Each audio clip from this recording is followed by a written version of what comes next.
Hey everyone! If you're using Claude Code in your workflow, token usage can climb fast if your context window gets cluttered with extra code, huge test logs, and build files. Here are 3 quick tricks to keep your usage low and keep responses fast. First, manage your context regularly. During longer sessions, just type /compact in your terminal to compress your conversation history into a short summary. Once you finish a task and move on to something new, run /clear to start with a fresh context window. Second, set up a .claude ignore file. Just like a .git ignore, put a .claude ignore in your project root to stop Claude from reading heavy folders like node modules, .next, build output, or massive lock files. Third, be targeted with your prompts.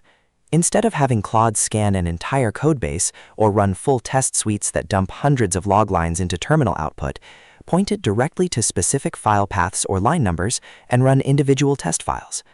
Check out the description below for the full .claude ignore template and quick commands.